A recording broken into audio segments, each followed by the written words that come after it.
ഈ particular scene എടുക്കുന്ന സമയത്ത് നമ്മൾ ഈ പറഞ്ഞ ചിരിക്കുന്ന സീൻ ഉണ്ടല്ലോ, ചിരിക്കുന്ന ഒരു ഷോട്ട് ആണല്ലോ വരുന്നത്, ആ പെർട്ടിക്കുലർ സീൻ എടുത്ത സമയത്തെ കാര്യം ഒന്ന് പറയുമോ? അത് ഡയറക്ടർ പറഞ്ഞിരുന്നു ജസ്റ്റ് ഒരു ചിരി ചിരിച്ചാൽ മതി അങ്ങനെ?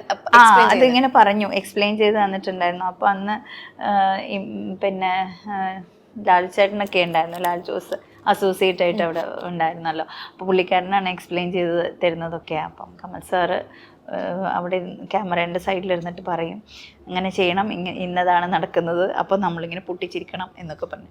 അതിൻ്റെ വലിയ കോമഡി എന്താണെന്ന് വെച്ച് കഴിഞ്ഞാൽ അന്ന് ഞാനൊരു ടി വിയിൽ സിനിമ എന്ന് പറഞ്ഞിട്ടൊരു കമ്പയറിങ്ങിന് വേണ്ടിയിട്ടൊരു സംഭവം ചെയ്തിട്ടുണ്ടായിരുന്നു. അപ്പോൾ അത് ടെലികാസ്റ്റ് ആവുന്ന ദിവസമായിരുന്നു. അപ്പോൾ അത് കാണാൻ പോകണമെന്ന് പറഞ്ഞിട്ട് വിനീതിൻ്റെ ബ്രദറിനെയൊക്കെ കൂടിയിട്ട് എൻ്റെ അമ്മ നിങ്ങൾ പോയിട്ട് വന്നോളൂ എന്ന് പറഞ്ഞിട്ട് വിട്ടു. അപ്പം ഈ ഒരു സീക്വൻസിൽ കുറച്ച് ആളുകൾ വേണമല്ലോ. അപ്പോൾ വിനീതിൻ്റെ ബ്രദറിനെയൊക്കെ അത് കാണാൻ വേണ്ടി വിട്ടപ്പോൾ ആളില്ലാണ്ടായി. അപ്പോൾ എൻ്റെ അമ്മയെ കയറി പിടിച്ച് അവിടെ നിർത്തിച്ചു. എൻ്റെ തൊട്ട് ബാക്കിൽ എൻ്റെ അമ്മയും കൂടി ഉണ്ടായിരുന്നു അതിനകത്ത്. ഒക്കെ എല്ലാവരും കൂടി ചിരിക്കണം എന്ന് പറഞ്ഞപ്പോൾ അന്നൊക്കെ പെട്ടെന്ന് ജൂനിയർ ആർട്ടിസ്റ്റിനെ അറേഞ്ച് ചെയ്യണം എന്ന് പറഞ്ഞാൽ നടക്കൂലല്ലോ. അപ്പോൾ ആ സീക്വൻസിൽ അവർ പോയതുകൊണ്ടല്ലേ ആൾ കുറഞ്ഞത്, അതുകൊണ്ട് ചേച്ചി നിൽക്ക്. എൻ്റെ അമ്മ ഒരു ടീച്ചറാണ്. അമ്മയ്ക്ക് ഇങ്ങനെ ഭയങ്കര കുറച്ചൊരു റിസർവ്ഡ് ടൈപ്പായിട്ടുള്ള ഒരു ലേഡിയാണ്. അപ്പം അമ്മയെ പിടിച്ച് നിർത്തിച്ചു. ആ സീൻ കാണുമ്പോൾ ഇപ്പോഴും എനിക്കത് ഓർക്കും. ചേച്ചി ആങ്കറിങ് ചെയ്തു എന്ന് പറഞ്ഞപ്പോൾ ഞാൻ ഓർക്കുന്നത്, ചേച്ചി ആങ്കർ ചെയ്യും, ആക്ട് ചെയ്യും, പടം വരയ്ക്കും അല്ലേ? പടം വരക്കില്ല. പടം വരയ്ക്കൂലേ? ഇല്ല, കുക്ക് ചെയ്യും. പടം വരയ്ക്കുന്ന ഞാനൊരു വീഡിയോ കണ്ടിട്ടുണ്ട്. അതൊക്കെ ഉണ്ട്. അതൊക്കെ വരയ്ക്കൂലേ? അപ്പൊ വരക്കൊന്നുമില്ല, ഞാൻ ചുമ്മാ അതിന്റെ മുകളിൽ കൂടെ വരച്ചെന്നേ ഉള്ളൂ. എല്ലാരും തെറ്റിദ്ധരിച്ചു. പക്ഷെ ചേച്ചി വരയ്ക്കും, ഞാനും വിചാരിച്ചു ചേച്ചി വരച്ചതാണല്ല. അല്ലല്ല, ഓക്കെ. പറഞ്ഞോ, കുക്ക് ചെയ്യും? അതൊക്കെ ചെയ്യും. നന്നായിട്ട് ഡ്രൈവ് ചെയ്യും, എനിക്ക് ഭയങ്കര ഇഷ്ടമാണ്. ഏത് വണ്ടിയാ? എല്ലാ വണ്ടികളും. അല്ല ചേച്ചിക്ക് ഏത് വണ്ടിയാ? എനിക്ക് എന്റേത് എർട്ടിഗ ഉണ്ട്, പിന്നെ ടാറ്റ നെക്സൺ ഉണ്ട്, സാൻട്രോ ഉണ്ട്. ഓക്കെ. ചേച്ചി അതുപോലെ ചേച്ചി ദോസ്തിൽ ചെയ്ത ക്യാരക്ടർ ഉണ്ടല്ലോ. അപ്പോ ഈ കുറച്ചു കാലം മുമ്പ് ഞാനൊരു ട്രോള് കണ്ടതാണ്. അതായത് ആ ചേച്ചി നിങ്ങൾ എല്ലാരും കൂടെ അടിച്ചു പൊളിക്കുന്ന ഒരു പാട്ടുണ്ടല്ലോ, ഒരു പാർക്കിൽ വീഗാലാൻഡിൽ പോയിട്ട് അടിച്ചു പൊളിക്കുന്ന ഒരു പാട്ടുണ്ട്. അത് കഴിഞ്ഞിട്ട് നെക്സ്റ്റ് സീൻ ചേച്ചി ഒളിച്ചോടി പോകുന്നതാണല്ലോ. അപ്പൊ ട്രോള് വന്നിരിക്കുന്നത് ഒളിച്ചോടി പോകുന്നതിനും ഇത്രയും സന്തോഷത്തോടെ ഓടിച്ചാടി പോകുന്ന നായിക ആദ്യമായിട്ട് കാണുക. നന്നായി ആസ്വദിച്ചു. പിന്നെ വേറെ ഇപ്പോ മോണിക്ക എന്നൊരു പാട്ടില്ലേ വൈറലായിട്ട് പോയിക്കൊണ്ടിരിക്കുന്നത്, എൻ്റെ എത്ര ഞാൻ ഇനിയും പറയാം, ഒരുപാട് വർഷക്കാലം കഴിഞ്ഞാലും ഏത് പാട്ട് വൈറലാവുന്നോ ആ പാട്ടിൻ്റെ കൂടെ ഇന്ദ്രൻ ചേട്ടൻ്റെയും എൻ്റെയും പാട്ട് ചേർക്കും. മറ്റേ റാസ്പുട്ടിന്റെ പാട്ട് വന്ന് ഹിറ്റായ സമയത്തും പാർവതി പരിണയത്തിൽ ഞാനും ഇന്ദ്രൻ ചേട്ടനും, നിങ്ങൾ ശ്രദ്ധിച്ചു നോക്കിയാൽ മനസ്സിലാവും. എത്രയോ ആളുകൾ എനിക്ക് അറിയിൽ അയച്ചു തന്നിട്ടുണ്ടെന്നറിയോ.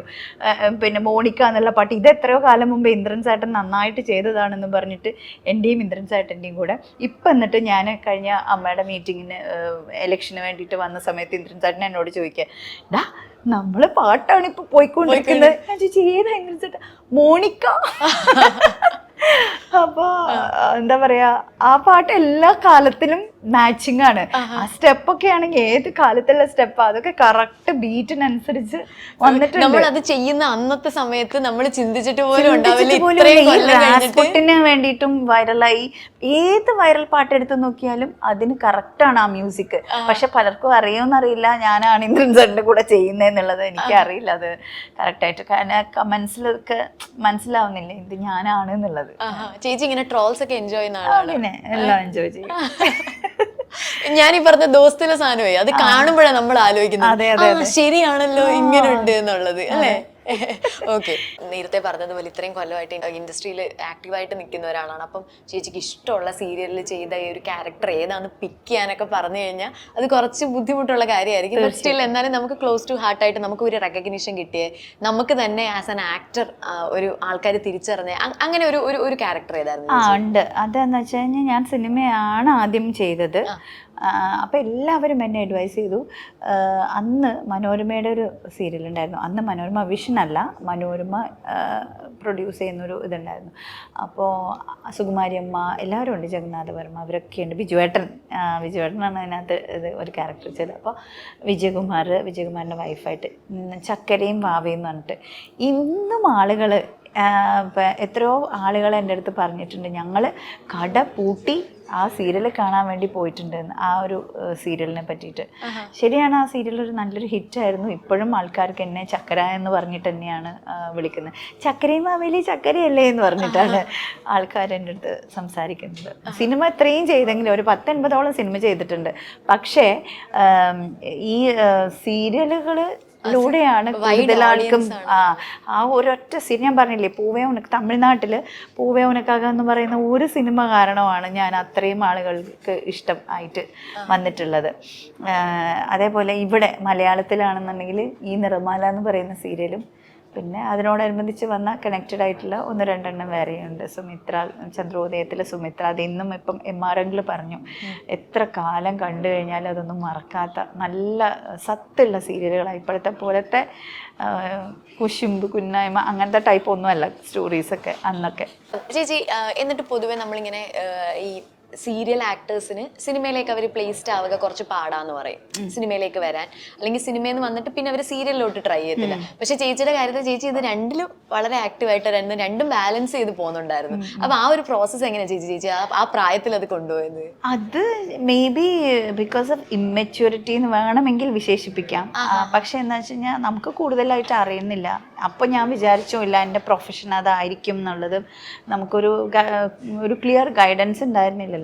അപ്പം കിട്ടുന്ന നല്ല ക്യാരക്ടർ, അത് സിനിമയിലായാലും ശരി സീരിയലിലായാലും ശരി, ഒരു അഭിനേതാവിനെ സംബന്ധിച്ചിടത്തോളം നല്ല നല്ല ക്യാരക്ടേഴ്സ് ചെയ്യുക എന്നാണല്ലോ നോക്കുക. ഞാൻ അങ്ങനെ നോക്കിയിട്ടുണ്ടായിരുന്നുള്ളൂ, ഇപ്പോഴും അങ്ങനെ തന്നെയാണ് നോക്കുന്നത്. എന്നാലും ഇപ്പോൾ ഞാൻ കുറച്ച് സീരിയൽസിനോടൊക്കെ ഞാനൊന്ന് ബായി പറഞ്ഞ ഒരു മട്ടിലാണുള്ളത്. കാരണം എനിക്ക് പ്രീവിയസ് എക്സ്പീരിയൻസ് ഭയങ്കര വിഷമിപ്പിക്കുന്ന ഒരു രീതിയിലായിരുന്നു. ഞാൻ സുധാമണി സൂപ്പറാണെന്ന് പറഞ്ഞിട്ടൊരു സീരിയൽ ചെയ്തിട്ടുണ്ടായിരുന്നു. അപ്പോൾ ആ സമയത്ത് ഞാൻ എൻ്റെ 100% കൊടുത്തിട്ടാണ് അതിൽ വർക്ക് ചെയ്തത്. പക്ഷേ അവിടെ നിന്ന് എനിക്ക് കുറേ വളരെ വിഷമകരമായിട്ടുള്ള അനുഭവങ്ങളൊക്കെ ഉണ്ടായി. പിന്നെ ആ ലൊക്കേഷനിൽ തന്നെ അതിൻ്റെ എക്സിക്യൂട്ടീവ് പ്രൊഡ്യൂസർ സൂയിസൈഡ് ചെയ്തൊക്കെ മനസ്സിനെ ഭയങ്കര വിഷമിപ്പിക്കുന്ന കാര്യങ്ങളാണ്. ഞാനത് ഓർക്കാനേ പോകുന്നില്ല. അങ്ങനെ പിന്നെ സീരിയൽസ് പിന്നെ ഞാൻ അങ്ങനെ that is my last serial ഇങ്ങനെ പറയാന്ന് വെച്ചിട്ടുണ്ടെങ്കിൽ അതാണ്. അതിനുശേഷം ഞാനൊന്നും സീരിയൽ ചെയ്തിട്ടില്ല. സിനിമകളോ അതിനുശേഷം? ഇല്ല. സിനിമകൾ ഞാൻ പറഞ്ഞില്ലേ, ഇപ്പോൾ 6 സെൻറ്റേഴ്സ് ഞാൻ തുടങ്ങിയെന്ന്. ഈ 6 സ്ഥലത്തും ഇത്രയധികം പബ്ലിസിറ്റി ഇല്ലാതെ ഇത്രയധികം ആളുകൾ വരണമെങ്കിൽ എന്തെങ്കിലുമൊക്കെ ഉണ്ടാവുമല്ലോ. Not because of I am a celebrity. അവിടെ വരുന്ന ആളുകൾ നോൺ മലയാളീസ് ഉണ്ട്, നോർത്ത് ഇന്ത്യൻസ് ഉണ്ട്, ഒരു പഞ്ചാബികൾ നമ്മളുടെ സൗത്ത് ഇന്ത്യൻ സ്റ്റൈലിൽ ഭരതനാട്യം കളിക്കുന്നത് ആലോചിച്ച് നോക്കൂ, അത്രയും. പിന്നെ അപ്പോൾ നമ്മൾ എങ്ങനെയാണോ അവരടുത്ത് ഇൻറ്ററാക്ട് ചെയ്യുന്നത് അതിനനുസരിച്ചിരിക്കുമല്ലോ നമ്മൾക്ക് സ്റ്റുഡൻസ് സ്ട്രെങ്ത് വരുന്നത്. ഒരു പബ്ലിസിറ്റിയും ഞാൻ ഇന്നേ വരെ കൊടുത്തിട്ടില്ല. എവിടെ നോക്കിയാലും മനസ്സിലാവും. പിന്നെ എൻ്റെ ഇൻസ്റ്റാഗ്രാമിൽ നമ്മൾ വീഡിയോസ് മാത്രം ഇടും, അതും കുട്ടികൾക്ക് ഒരിഷ്ടം. മാമിൻ്റെ പേജിൽ ഞങ്ങളുടെ ഫോട്ടോയും കൂടെ വരുമല്ലോ എന്നൊക്കെ പറഞ്ഞിട്ട് ഈ മലയാളി സ്റ്റുഡൻസ് ഒക്കെ ഉണ്ടാവില്ലേ, അപ്പോൾ കുട്ടികൾ അങ്ങനെ ചില കുട്ടികളൊക്കെ അന്നേരം അറിയുന്നുണ്ടാവും ഞാനിങ്ങനെ ഒരു ആർട്ടിസ്റ്റാണെന്ന് പറഞ്ഞിട്ട്. അയ്യോ ma'am I have seen you in the movies എന്ന് പറഞ്ഞിട്ട് വരും കുട്ടികൾ. അന്നേരം മാത്രം ഞാൻ പറയും ഉണ്ട് എന്നൊക്കെ പറയും. ചേച്ചിക്ക് ബാംഗ്ലൂരിലേക്ക് ഷിഫ്റ്റ് ചെയ്തതിന് ശേഷമേ നമ്മളെ അറിയാവുന്ന ആൾക്കാർ ചേച്ചി ഇപ്പോൾ പറഞ്ഞില്ല അടുത്ത് വരും പിക്ചേഴ്സ് എടുക്കും എന്നൊക്കെ പറയും. പക്ഷെ എന്തെങ്കിലും നമ്മളിങ്ങനെ ഓർത്തിരിക്കുന്ന ഒരു ഫാൻ മൊമെന്റ് ഉണ്ടായത് ഏതായിരുന്നു ചേച്ചി?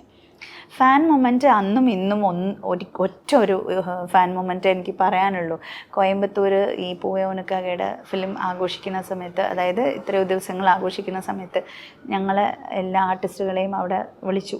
അവിടെ കോയമ്പത്തൂരുള്ള ഒരു തിയേറ്റർ, എനിക്ക് തിയേറ്ററിൻ്റെ പേര് ഓർമ്മ കിട്ടുന്നില്ല, കുറേ വർഷങ്ങളായല്ലോ, 95 ആണത് റിലീസായതെന്ന് തോന്നുന്നു. അപ്പം അവിടെ 111-ാം ദിവസം ആഘോഷിക്കുകയാണേ. ഞാൻ കാറിൽ ഇറങ്ങിയതേ എനിക്ക് ഓർമ്മയുള്ളൂ. കസേരയിൽ ഇരുത്തിയിട്ടാണ് എന്നെ രസികർ കൊണ്ടുപോയത് സ്റ്റേജിലേക്ക്. ആലോചിച്ച് നോക്കൂ, കസേരയിൽ ഇരുത്തിയിട്ട്. ഒന്നുമല്ലാത്ത ഞാൻ, ഇന്നും ഒന്നുമല്ല, പക്ഷേ ഞാൻ പറയും അത്രയും ആ ഒരു ഫാൻ മൊമെൻറ്റ് എന്ന് പറയുന്നത്. അതിനുശേഷം അരുണാചലം എന്ന് പറഞ്ഞ സിനിമയിൽ വർക്ക് ചെയ്തുകൊണ്ടിരുന്ന സമയത്ത് രജനി സാറിൻ്റെ സിസ്റ്ററായിട്ട് അഭിനയിച്ചപ്പോൾ തലൈവർ തങ്കച്ചി എന്ന പട്ടം എനിക്ക് കിട്ടിയിട്ടുണ്ടായിരുന്നു. അവിടുത്തെ രജനീകാന്ത് സാറിൻ്റെ ഫാൻസ് തലൈവർ ഞാൻ വേറൊരു മൂവീൻ്റെ ഷൂട്ടിന് വേണ്ടിയിട്ട് വാഹിനി സ്റ്റുഡിയോയിൽ ഉണ്ടായിരുന്ന സമയത്ത് വലിയ പൂക്കൾ കൊണ്ട് അവര് എന്നെ മാലയിട്ടു. ഒരുപാട് നമുക്ക് അത്രയും ഹെവി ആയിട്ടുള്ളൊരു ഇതുകൊണ്ട് തലൈവർ തങ്കച്ചി എന്നൊക്കെ, അതൊക്കെ ഫാൻ മൊമെന്റ്. അതന്നെ അത്രേ പറയാനുള്ളൂ, എനിക്ക് വേറെ ഒന്നും പറയാനില്ല. മോള് ചേച്ചിയുടെ സിനിമയൊക്കെ കണ്ടിട്ട് അവൾക്ക് ഒരു വിലയും ഇല്ല എന്നെ. ആക്ച്വലി അമ്മ വിജയുടെ കൂടെ അഭിനയിച്ചിട്ടുണ്ട്. ഇപ്പോഴാണ് അത് ചോദിക്കുന്നത്. വളരെ വെരി റീസെന്റ് ആണ് she came to know that I have acted with Vijay. അപ്പോൾ അമ്മ വിജയന്റെ കൂടെ അഭിനയിച്ചിട്ടുണ്ട്. എനിക്ക് വിജയനെ ഒന്ന് കാണണമായിരുന്നു അമ്മ എന്ന് പറഞ്ഞു. അത് മാത്രമാണ് അവൾ ആവശ്യപ്പെട്ടത്. അതുപോലെ അമ്മയുടെ കുടുംബസംഗമത്തിന് ഞങ്ങളുടെ വീട്ടിൽ നിന്ന് എൻ്റെ അനിയത്തിൻ്റെ മോനും എൻ്റെ അമ്മയും എൻ്റെ മോളും വന്നിരുന്നു. അവർക്ക് എങ്ങനെയെങ്കിലും ടൊവിനോട് കൂടെ ഫോട്ടോ എടുക്കണം, വേറെ ആരുടെ കൂടെ അവർ ഫോട്ടോ എടുത്തിട്ടില്ല. ലാലേട്ടനും മമ്മൂക്കിയൊക്കെ എല്ലാവരും ഇരിക്കുന്നില്ലേ അവിടെ, അവർക്കൊന്നും എന്താ പറയാ ടൊവിനോ ആ ഒരു യങ് ജനറേഷന്റെ ഒരു ജെൻസി എന്ന് പറയില്ലേ, അതാണ് അവരൊക്കെ ജെൻസി കിഡ്സ്.